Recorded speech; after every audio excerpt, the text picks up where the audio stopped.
আসসালামু আলাইকুম রহমতুল্লাহি ওবরকাতুহু।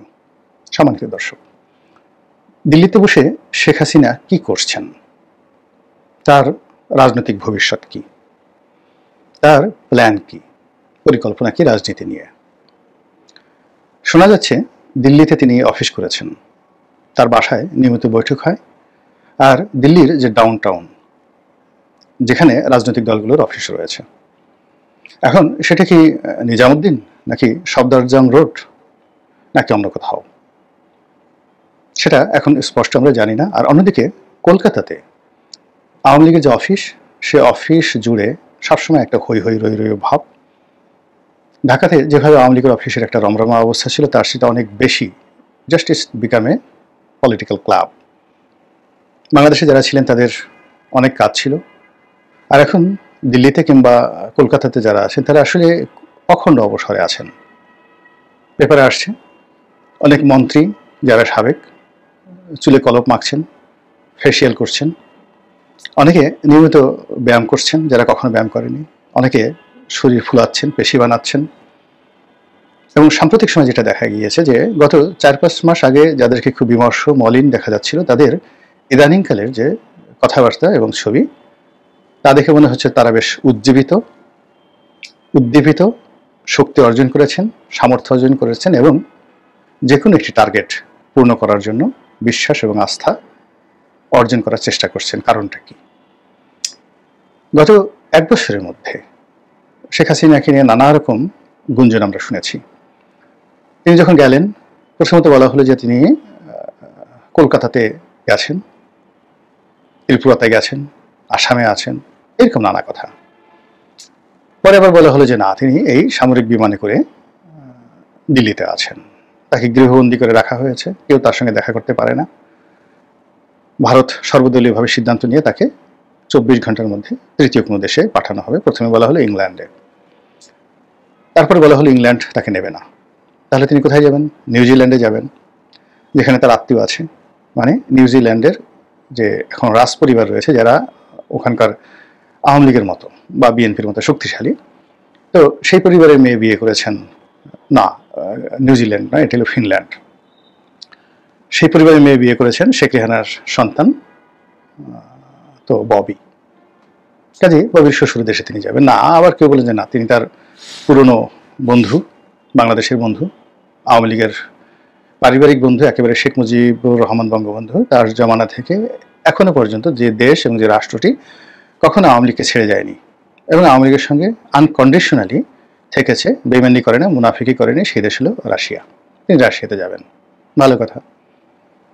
আবার কেউ কেউ বললো যে না, রাশিয়াতে সরাসরি মিস্টার পুতিন তাকে না রেখে, বদনাম হতে পারে, না রেখে তারই তত্ত্বাবধানে তার যে অন্য যে রাষ্ট্রগুলো রয়েছে, রাজ্যগুলো রয়েছে, সেখানে তাকে রাখা হবে।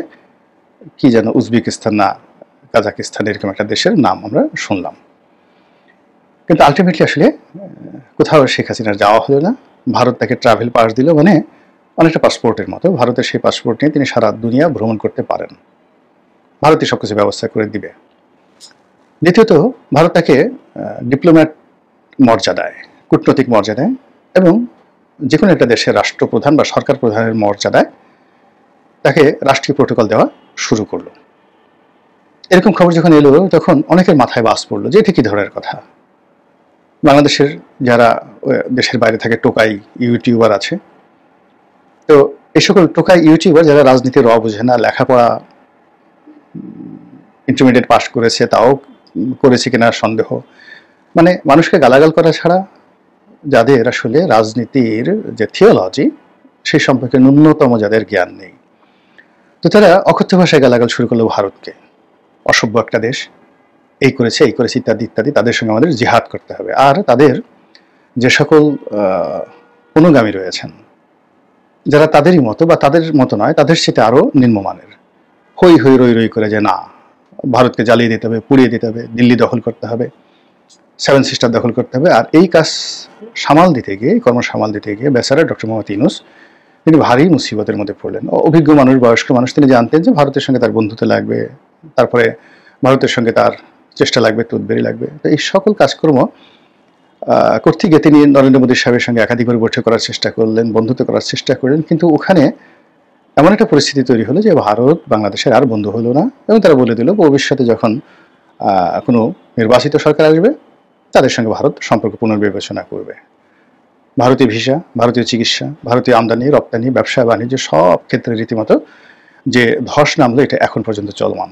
বোঝার চেষ্টা করুন, আমরা চীন থেকে আমদানি করি, কিন্তু আমাদের আমদানির সবচেয়ে বড় পার্টনার ভারত, যেখানে অলমোস্ট আমাদের ইম্পোর্ট বাণিজ্যের 40% ভারত থেকে আসে।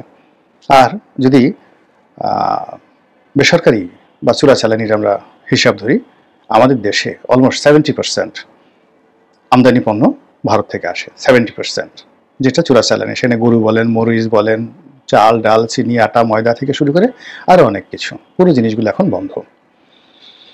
ফলে এই দায় আমাদের মেটাতে হচ্ছে বৈধ পথে আমদানির মাধ্যমে, তৃতীয় চতুর্থ পঞ্চম দেশ থেকে আমদানির মাধ্যমে। বিশাল ব্যয়, দ্রব্যমূল্য বেড়ে গেছে, আর আমাদের দেশের যা হওয়ার তাই হয়ে গেছে। ডক্টর মোহাম্মদ ইউনূস যেহেতু অর্থনীতির ছাত্র, তিনি এবং তার লোকজন পররাষ্ট্র উপদেষ্টা প্রাণান্ত চেষ্টা করেছেন ভারতের সঙ্গে সম্পর্ক স্বাভাবিক করার জন্য। কিন্তু ওই যে বললাম যে টোকাই প্রকৃতির যারা লোকজন রয়েছে তারা এরকম, মানে সেই গল্পের মতো এতটা মানুষের মধ্যে বিভ্রান্তি ছড়িয়ে পড়লো যে ভারতের সঙ্গে আসলে সরকারের যে কোনো নেগোসিয়েশনটা আসলে চালানো ডক্টর মোহাম্মদ ইউনূস সরকারের পক্ষে সম্ভব ছিল না, এবং এখনও সম্ভব নয়। তারা এই টোকাইরা বললো পাকিস্তানে যাও, তারা বললো চীনে যাও, মানে পুরো অর্থনীতি, তারপরে রাজনীতি, সমাজ ব্যবস্থা, রাষ্ট্র ব্যবস্থা, রাষ্ট্রযন্ত্র সব কিছু যখন এলোমেলো হয়ে গেল, এখন এমন একটা অবস্থা এই সময়টিতে এসে, জুলাই আগস্ট বিপ্লবের 1 বছর পর, এখন আসলে কোনো কিছুই কারো নিয়ন্ত্রণে নেই। টোকাইরা আগে যেভাবে কথা বলতেন, তাদের কথা যেভাবে হৈ হৈ রই রই উঠত, এখন সেটা হচ্ছে না। টোকাইদের মধ্যে নানা গ্রুপ হয়ে গেছে। একটা গ্রুপ কচুখ্যাতি গ্রুপ, আর একটা গ্রুপ পোত বালক গ্রুপ, আর একটা গ্রুপ নানা রকম নিজেদের, মানে তাদের যাকে বলা হয় নিজেরা নিজেদেরকে নিচে নামাতে নামাতে এমন একটা জায়গাতে নিয়ে আসছে যে রাষ্ট্রের যারা কর্তা ব্যক্তি তারা এখন বুঝতে পেরেছেন যে এই সকল লোক রাষ্ট্র শক্তির শত্রু। ফলে রাষ্ট্র তাদেরকে ধরার জন্য ফাঁদ পেতেছে, যে কোনো মূল্যে তাদেরকে এবং তাদের যারা ঘনিষ্ঠজন রয়েছেন এই রাষ্ট্রের মধ্যে যারা অশান্তি সৃষ্টি করেছেন গত 1 বছর, তাদের সকল তালিকা করে তাদেরকে ধরার জন্য রাষ্ট্রের যত যন্ত্র আছে সর্বোচ্চ সতর্কতা নিয়ে everybody they are trying, is the reality. এখন এই যে একটা বিরাট ক্ষত তৈরি হয়ে গেছে, আপনি তো রাতারাতি চাইলেই এই ক্ষতটা পূর্ণ করতে পারবেন না। ডক্টর মোহাম্মদ ইউনূস, তারেক রহমান সাহেব বলেন, ইভেন শেখ হাসিনা বলেন, ইভেন অতীতের সবচেয়ে বড় শাসক সম্রাট আকবরকে যদি বাংলাদেশে বসিয়ে দেন, অন্তত 7-8 বছরের আগে এই দেশ ঠিক হবে না। শেখ হাসিনার জমানাতে যে ক্ষয়ক্ষতি হয়েছিল, যদি ডক্টর মোহাম্মদ ইউনূস ঠিক মতো চালাতে পারতেন, হয়তো 3 বছরের মধ্যে এটা কাটিয়ে ওঠা সম্ভব ছিল। কিন্তু গত এক বছরে যে সমস্যাগুলো তৈরি হয়েছে, তাতে করে অতীতে শেখ হাসিনার ক্ষতগুলো সারার জন্য 3 বছর, আর এখনই গত 1 বছরে যে ক্ষতগুলো তৈরি হয়েছে, অ্যাটলিস্ট আরো 5 বছর, 8 বছরের আগে এই দেশের কোনো কিছু স্বাভাবিক হবে না। এখন যে সমাজটা, এটা সার্ভাইভাল ফর দ্য ফিটেস্ট। যাদের শক্তি আছে, সামর্থ্য আছে, বুদ্ধি আছে, কৌশল আছে, তারা টিকে থাকতে পারবে, আর বাকি সব নিঃশেষ হয়ে যাবে। চলে যেতে হবে, মরে যেতে হবে, অপদস্থ হতে হবে, ক্ষুধার্ত হতে হবে, এরকম অবস্থা। এই যে বাস্তবতা, এই বাস্তবতাটা বর্তমানে যারা রাষ্ট্রযন্ত্রে আছেন তারা হাড়ে হাড়ে টের পাচ্ছেন। ফলে আপনি দেখুন সব জায়গাতে একটা খামোশি ভাব, কেউ কথা বলছে না, চুপ হয়ে আছে। ক্যান্টনমেন্ট কথা বলছে না, বঙ্গভবন গণভবন কেউ কথা বলছে না। কিন্তু এই দুর্বলতাটাকে কাজে লাগিয়ে শেখ হাসিনা তার তৎপরতা বাড়িয়ে দিয়েছেন। কি বাড়িয়ে দিয়েছেন? আমরা যেটা জানতে পারছি, তিনি আগামীতে নির্বাচন হবে, সেই নির্বাচনে অংশগ্রহণ করবেন। Can you imagine? কি কথা তিনি বলছেন, কনফিডেন্স কোথায়, কোন সূত্রে, কেন, কিভাবে তিনি আসবেন, নির্বাচন করবেন, এই কথাগুলো তিনি বলছেন। 2 নম্বরে আবার যে তত্ত্বাবধায়ক ব্যবস্থা ধ্বংস করেছেন, সংবিধান নষ্ট করেছেন, তিনি আবার বলছেন যে আমরা তত্ত্বাবধায়ক সরকার ছাড়া নির্বাচন করব না। তাহলে তার যে আত্মবিশ্বাস সেটা কোন জায়গা থেকে পৌঁছে গেছে? প্রথমত তিনি নির্বাচন করবেন, দ্বিতীয়ত তিনি আত্মবিশ্বাসী বলেছেন যে তারা ছাড়া নির্বাচন হবে না এবং তারা তত্ত্বাবধায়ক সরকার ছাড়া অন্য কোনো নির্বাচন মেনে নেবে না। গেল। যারা যারা লোকজন আছেন তারা বলার চেষ্টা করছেন তিনি এখনো বৈধ প্রধানমন্ত্রী, রেস্টে আছেন, বেড়াতে গেছেন, এক্সাইলে আছেন, তিনি বাংলাদেশে ফিরবেন এবং তার সেই সাবেক যে অবস্থা, সংসদ চালু হবে, আবার সেদিন যাকে বলে সানায় নহবত বসতে থাকবে এবং তিনি শক্ত হাতে ক্ষমতা চালাতে থাকবেন।